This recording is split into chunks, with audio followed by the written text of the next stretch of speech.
Boye malamu na GCAM Télévision, fidèles abonnés, chers internautes, et Sengonangai, Koebabino, Ebele, Lokola na Momesano, na Bolandi, émission Debout Congolais, de partout où vous nous suivez à travers le monde. Na Pesibino, Matondo Mingi pour na fidélité, na Bino, Matondo Mingi pour na confiance au Bopé Sakabiso, na Momesano pour na Kolanda Basango na Biso à travers voix, ya Mwana Mboka.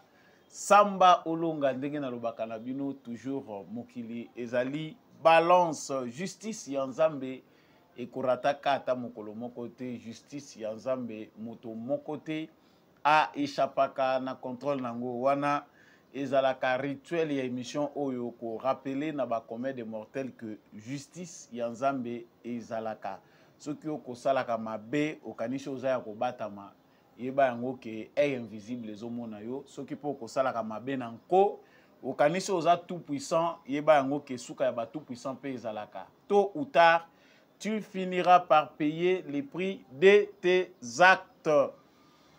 Tala tina ndine sengeli ko sala kaka malamu na actualité na biso mokola lelo to kolobela ba avancée significative ya armée na biso na front utakanda oyo bapesaki biso pona ba bombardement oyo esalemaki na camp ya Mugunga na Goma epai wapi ba compatriotes na biso bazalaki tués. En tout cas, ces 2 derniers jours, nous allons parler des pertes subies par l'armée rwandaise. Depuis hier, tokolobela paix, colonel Moko Wazaki chargé, il y a renseignement, il y a brigade, il y a M23.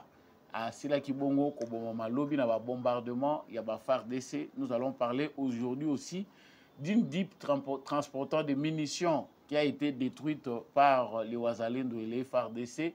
Na ba équipage Nabango, nous serons au front pour en parler. L'actualité, c'est aussi Christophe Lutundula, ministre des Affaires étrangères, qui alerte la communauté internationale concernant un génocide en cours contre les Hutus en République démocratique du Congo. Paul Kagame aurait, selon lui, visé les Hutus parce qu'il refuse de collaborer avec lui, Bazali Koboya, Koko Tanakati, il y a M23. Voilà vraiment importance. Oyo ezali très important comme information oye singela ki apesa na ba ambassadeur oya bengisaki pona ko lobela likambo e na actualité ezali pe tata mokonzi ekolo akatisaki mboka akendaki bongo na Brazzaville mais na Congo Brazzaville mazana Congo Brazzaville tazali na Oyo à 400 km de Brazzaville et pas wapi rencontre moko important et bongisami entre ye na homologue na ye ya Congo pays frère Denis Sassou Nguesso tokolobela penda pona nini ezali important Félix Tshisekedi a sala sous déplacement ya Congo Brazzaville qui a-t-il de si important kuna nous allons en parler dans cette émission. Voilà tout pour l'essentiel. Ya actualité oyo tokolobela nakati ya émission na biso ya mokolo ya lelo na tondi bino penda botondi mingi ndenge boponi etando ya ba éclairé GCAM Télévision pour partager basango ya République démocratique du Congo. Principe ezali ceux que vous en nous abonnez, abonnez-vous, partagez l'actualité, partagez les liens de l'émission avec le voisin pour y à la connecter, y à la éclairer le colayo, wana ozali abonné, likez, laissez un commentaire si cela vous va bien depuis wapi ozali muzalendo, depuis wapi FARDC na motema. Voilà.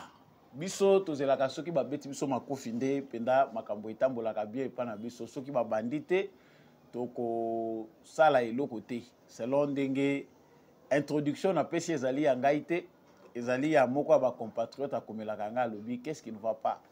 C'est comme si bato yo bakufi kanda na bango nyonso yango sikoyo eza kosala ke na front ba ennemi ba subir perte nini. Mais pourquoi il faut que la RDC attende toujours que tozokisa makapota pour que tout réagir. Actualité ezali que forces armées de la République démocratique du Congo bazali très mobilisées.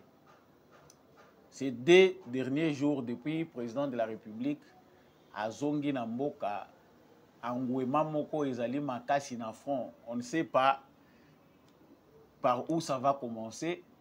Est-ce que la riposte telle qu'annoncée par notre gouvernement et qu'on la efficace jusqu'à tel point qu'on va nous demander encore un autre cessez-le-feu? Les sources, les informations que nous avons, ezali que l'équipement militaire ezalaki cloué dans le sol.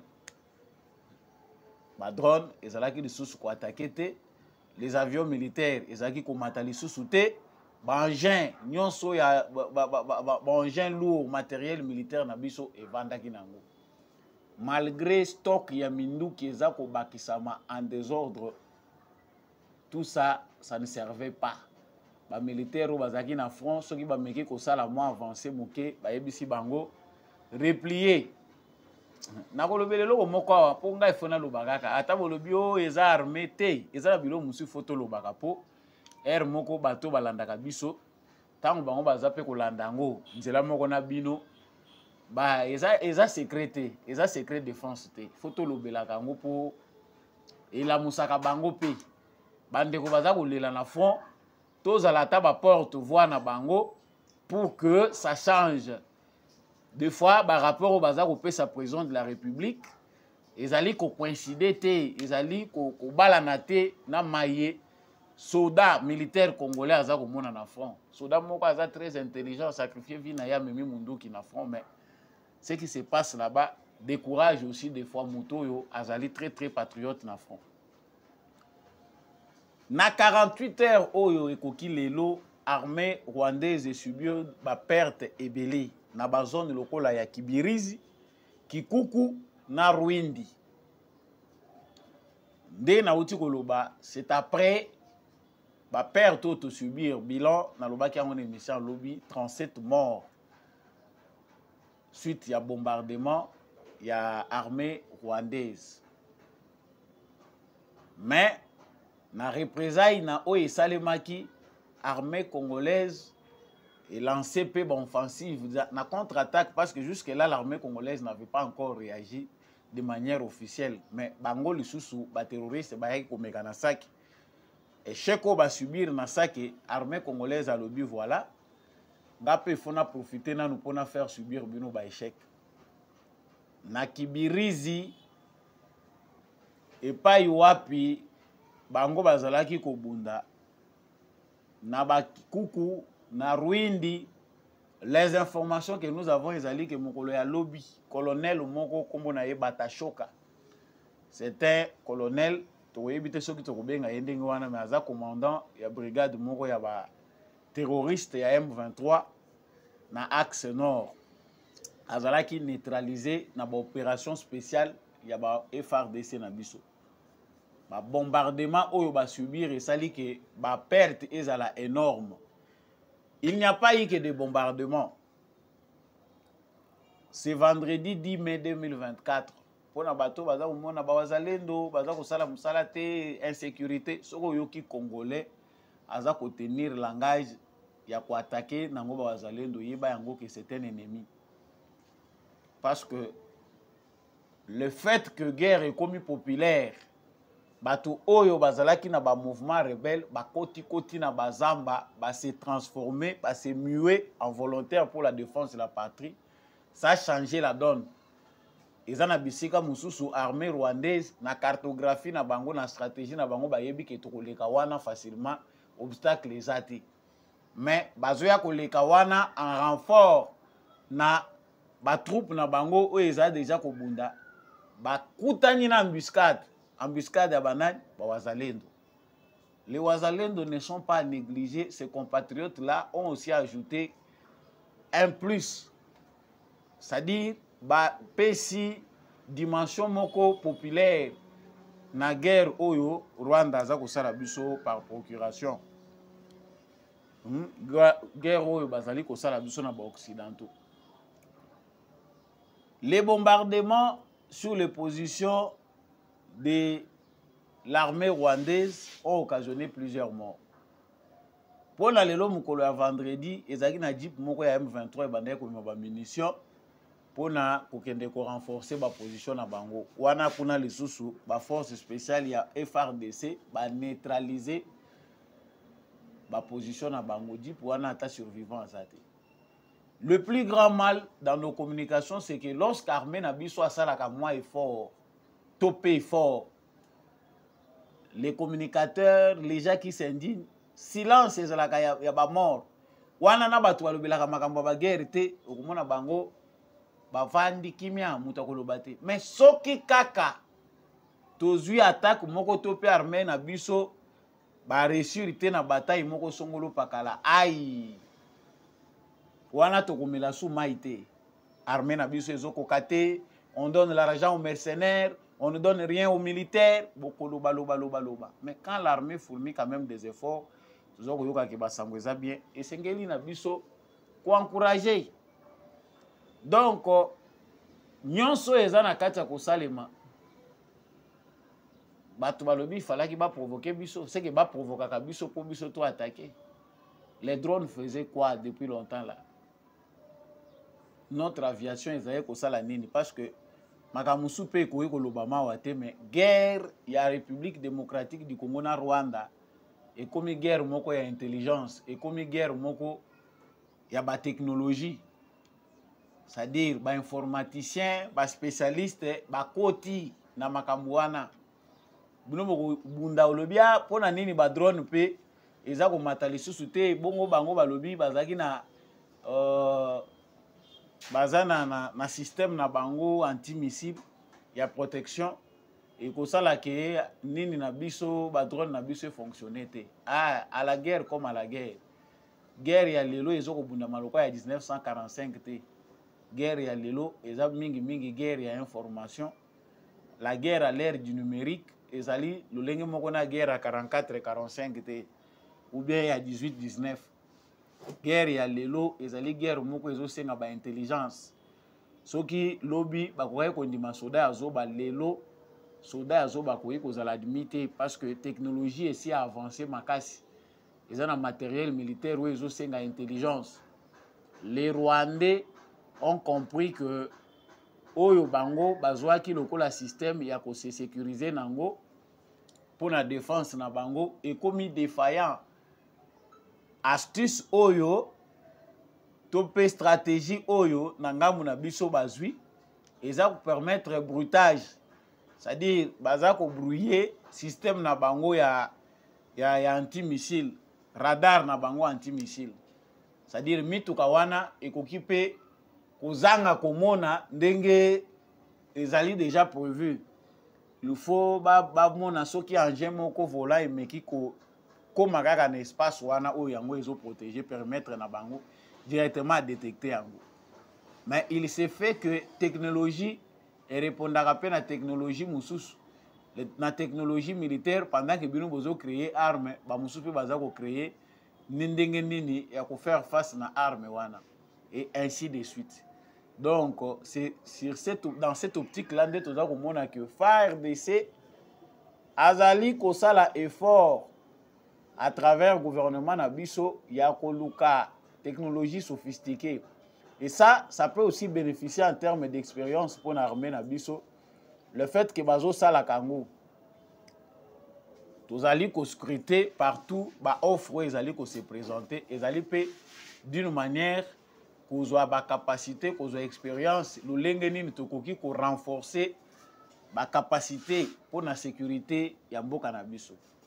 Donc, l'information la plus importante, c'est que, à moins de la yango comme en application, Washington a décidé, parce que l'Union européenne a annulé ce qu'ils avaient fait avec les Rwandais. L'Union européenne a répondu à la demande à Félix Tshisekedi pour le contrôle. Il y a ba minéré, traçabilité à ba minéré, minéré zo uta wapi et uti na mini nini baza koteke lango wapi. De manière à combattre ça. États-Unis pe azali kokotisa Congo na cercle ya ba entreprise na bango oyo baza lié na contrôle wana. Les observateurs se posent la question, est-ce que ezali façon te pour na bango ya kolinga ko empêcher que ba pays mususu oyo RDC aza ko collaborer na bango bazala na minimité. Ça aussi c'est une question que nous devons nous poser. Mais pour ce qui concerne la guerre, la bonne nouvelle est que il y a une petite avancée. Cette avancée là, ce qui flèche wane ko continuer comme mata, ça veut dire que département d'État américain, les États-Unis d'Amérique vont prendre dans peu de jours des sanctions contre les Rwandais. Bakopé sa bango embargo militaire. Déjà, accord moko Rwanda lingaki asala na pays moko tiers en termes d'armement. Bapesa Rwanda minduki ya kobanda kopesa minéré. États-Unis mutu asali à permettre que ba annuler yango. Ça c'est encore très important. Voilà pourquoi toyebite soki ezali na lolenge wana nde Félix Tshisekedi aza ko hésiter muke ya ko lancer ba offensive ndenge biso tozali ko s'attendre contre le Rwanda. Peut-être que c'est la raison diplomatique qui les pousse à manœuvrer un peu encore pour une fois pacifiquement pour atala nanu soki résultat ekozala lolenge nini. Donc, pour ce qui est de la guerre à l'est de la République démocratique du Congo, l'Union européenne, les États-Unis pensent que l'issue de la guerre doit être diplomatique et bazali ko continuer à affirmer yango que mindu kitende mutekosi lisa yango. Mais ils ont cette possibilité-là na liro makambo eza kokende. Les armes du Rwanda et kobeta lisusu te parce que c'est devenu très grave. Moni que ba pays wana nyonso ba documenté satana na suka muto yazali condamné na mabe ba memaka ye po mabe na ye kunda ye. La folie de Kagame est en train de le faire vivre ces derniers jours. Ba acte barbare ba commettre ya ko bombarder ba population civile ezali ba acte et sali que ba mokili mobimbe se désolidariser na ye. Et ce qui va se passer, selon le département d'État américain, il y a des mesures qui seront prises contre le Rwanda. Mais ça ne doit pas empêcher Félix Tshisekedi d'agir comme il nous a promis. Voilà l'information. Christophe Lutundu, la ministre des Affaires étrangères à la République démocratique du Congo, a bengisaki ambassadeur pour nakoyebisa bango. Nasila lobela qui peut déjà les Camboyo. Kagame agit comme un fou. Il est au point où il veut faire peur à tout le monde. C'est-à-dire, Bosimbinga Nyon Sekobeba. Christophe Lutundu là a ébissi ambassadeur Roya Bengaki corps diplomatique que Nazali ko informé bino que plan ya Paul Kagame ezali a ko créer génocide na Est la République démocratique du Congo. De massacrer les Hutus. Bah, information au gouvernement de la République démocratique du Congo et ezali que bah, bombardement mingi armée à Paul Kagame ezali ko sala ezali ko viser pe na ba zone où ezali peuplé par des Hutus qui sont aujourd'hui congolais, c'est-à-dire des populations rwandophones oyo bazali hostile na politique ya Kagame. Oyo bazali ko adhérer na vision na yewana expansionniste. Il faut dire clairement que depuis les tristes événements du génocide au Rwanda, des millions de Tutsis ont quitté le Rwanda pour la République démocratique du Congo et d'autres pays. Parmi ceux qui sont venus à la République démocratique du Congo, peu sont rentrés au Rwanda. La plupart se sont dispersés dans la région des Grands Lacs. Et en République démocratique du Congo, plusieurs Hutus et des Congolais ont été massacrés par Paul Kagame. C'est-à-dire qu'il s'est vengé. De l'autre côté, il a essayé d'asseoir une politique d'État pour dire que nous avons pardonné, nous vivons ensemble, les Tutsis peuvent désormais vivre avec les Hutus. Mais il a créé un apartheid où les Tutsis dominent les Hutus. Et il veut encore que cette politique-là continue en République démocratique du Congo. Personne n'ignore que l'Est de la République démocratique du Congo est aussi habité des populations rwandophones. Moi, je refuse. Na boya kamingi kolobela likambuya. O ba Hutu congolais na ba Tutsi congolais. c'est cette façon-là, cette appellation-là qui légitime des ordres autres comme on a une histoire. Et comme même sur le plan médiatique, aux autres, on a raconter du n'importe quoi. Il n'existe pas de Hutus et de Tutsis congolais. Ça n'existe pas. Nous avons des populations rwandophones, des Congolais d'origine rwandaise. C'est acceptable. Mais Hutus congolais, Tutsis congolais, ça prête à confusion. Christophe Lutundu l'a alerté Bango, alors que ça s'est passé depuis longtemps, le massacre des populations Hutus. À l'avènement de l'AFDEL, les Tutsis qui ont accompagné Laurent Désiré Kabila ont massacré, bombardé des camps de Hutus. Et ils ont même assimilé des millions aussi de Congolais dans cette aventure-là. Aujourd'hui, plan ya Kagame ezali que comme les Américains et les Européens qui l'ont porté, bamemaki na Mukongo na bango depuis longtemps, bazali prêt, bakomi ko se désolidariser na ye. Qu'est-ce qu'il doit faire? Il doit bombarder, abandako attaquer la population civile pour batika ye. C'est-à-dire c'est une façon de faire peur. Parce que totali stratégie partout où l'armée rwandaise veut attaquer, on commence par bombarder les populations civiles. Vous avez des bombes, la population, c'est une façon de créer psychose.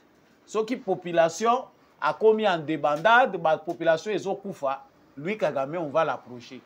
C'est-à-dire chaque fois que pour lui, il pense que la communauté internationale va chercher à les laisser. C'est-à-dire c'est un moyen pour lui de faire peur pour la Kisaba américaine et européen que pour utiliser Kinga, je ne suis pas prêt à quitter.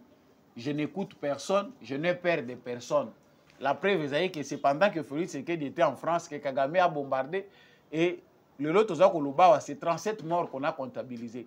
Et ce n'est pas seulement qu'on a bombardé qui na Goma, bombardé qui peut les sous quelque part, je pense à Calais ou bombe qui les sous. 7 morts encore de la part de l'armée rwandaise.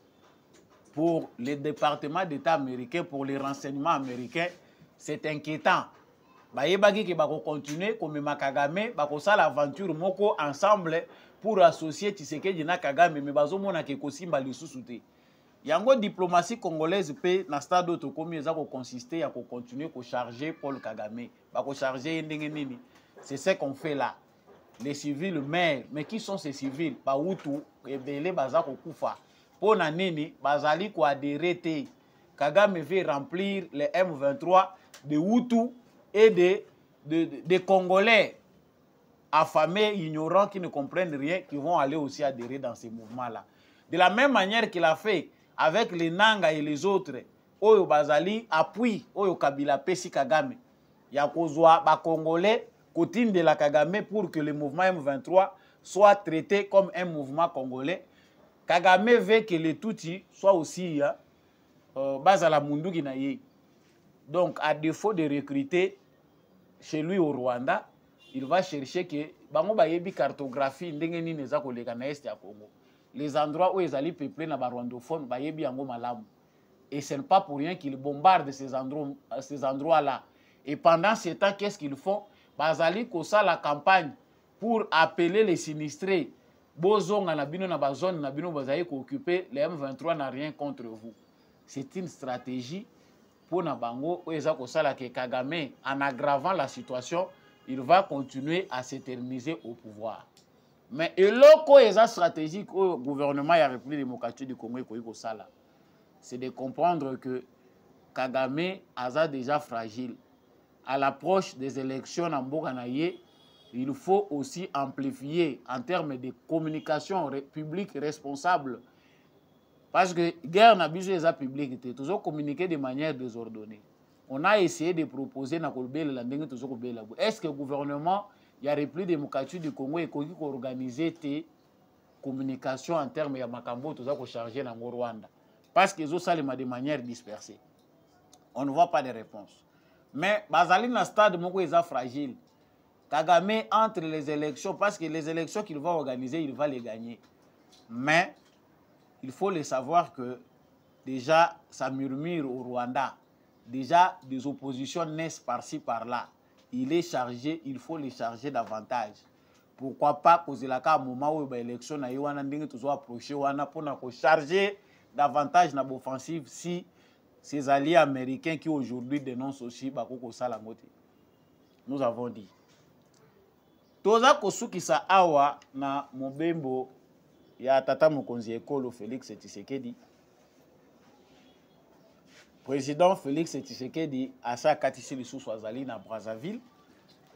Ezali na terme ya voyage moko oyo ye asali pour échanger avec son homologue du Congo-Brazzaville. Rencontre wane kosalema na oyo eza 400 km na Brazzaville. Pourquoi? Toyebi malamu que Brazzaville aujourd'hui représente entre guillemets une menace stratégique pour la République démocratique du Congo. Vu que Kagame a eu à conclure des accords secrets rendus publics avec Kagame pour apesa ba hectare ebele ya mabele ya Congo Brazzaville na ba Rwandais pour ba exploiter yango. Déjà ça crée la frustration. Et comme sujet à opposition ou et comme la musa opposition na Congo Brazzaville parce que opposition na bango eza pete mingi. Mais déjà opposition aza ko saisir yango.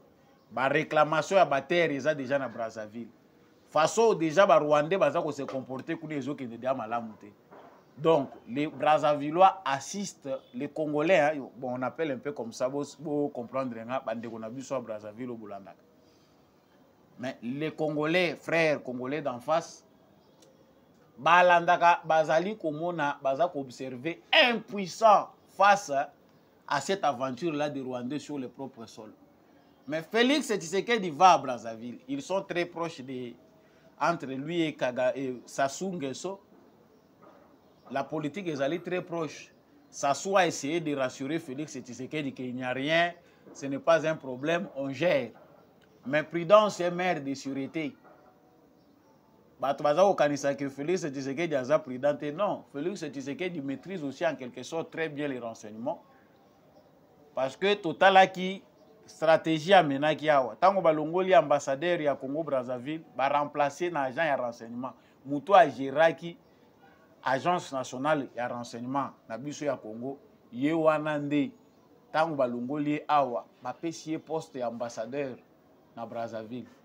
Donc, de manière générale, on sait qu'un renseignant ou un nommé Ndengewana, c'est que Zali, mission moko stratégique important, c'est les renseignements.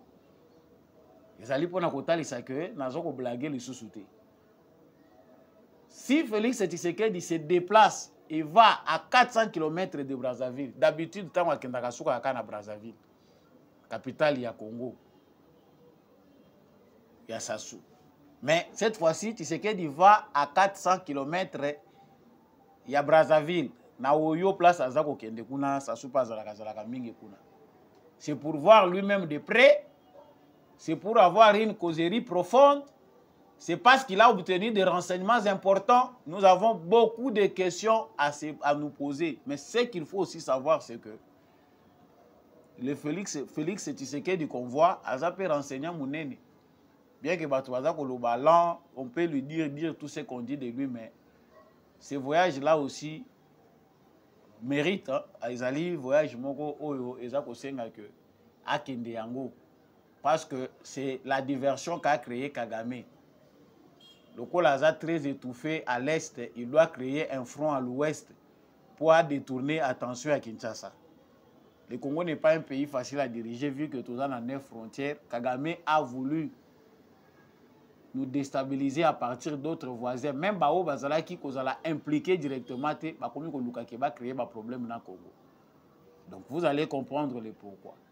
Le voyage du président Félix Tshisekedi dans le Congo-Brazzaville est un peu stratégique. Il y a des informations importantes qu'il doit avoir parce que Brazzaville est un mission ya kofongwama. Émission ya mukola lelo ndenge bomoni yango et komi penzana suka. Ya motuya ezali ba Congolais bo fongola misu. Na kolemba te koyebisa bino que constitution ou eleki ba constitution nyonso. Décision oyo eleki ba décision nyonso na mboka eza ya peuple. il est irrévocable. Ce que le peuple veut, s'il est bien impliqué, ça s'accomplit. Mais ce qui peuple a vouloir, mais Azan est impliqué presque pas.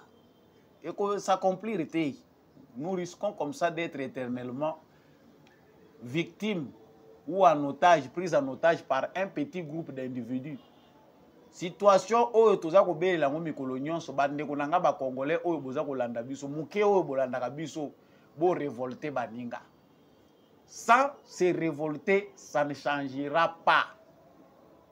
Le Congo nécessite un peuple debout, une population en mouvement.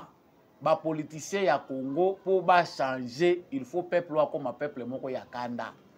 Aussi longtemps que tu as un peuple mou, pensant que le président de la République, même si aujourd'hui on faisait de lui un roi, tu comme une monarchie constitutionnelle, un peuple mou, vous avez un problème. Nous avons dit. Émission Isukiwana, la Pessi Matondo. Na équipe technique yande kombi à chaque kambaki biso po ete émission e comme na bitando na bino. Merci n'apôtre Gérard Kabeyachovo, na maman Thérèse, merci beaucoup à papa Jean-Louis Timbalanga, l'homme de la vérité des urnes, à papa Maurice Kikangala depuis l'Irlande, papa Michel Lumakaso depuis le sud-ouest de la France, papa Boniface Mpunga. Merci à papa Kennedy Mukendi, papa Freddy Ngwama. Merci à tous ceux qui suivent Debout Congolais, maman Bilbilonda, maman Lisette, Mombendou, maman Anima Samba et tous ceux qui aiment l'émission Debout Congolais partout où vous nous suivez à travers la République démocratique du Congo. Sachez que Samba Olonga a besoin de moyens pour approfondir les analyses. L'analyse n'a pas limité pour biseka mususu tokota kate. Yango to suki sakanesika oyo maele na biso esuki. Si vous voulez approfondir davantage pour aller plus loin avec vous, vous pouvez soutenir cette émission en appelant le numéro en bas de votre écran. Merci à vous tous. Wazalendo na motema, FARDC na motema. Abonnez-vous, partagez, likez, laissez-nous un commentaire. On se retrouve prochainement avec un autre numéro.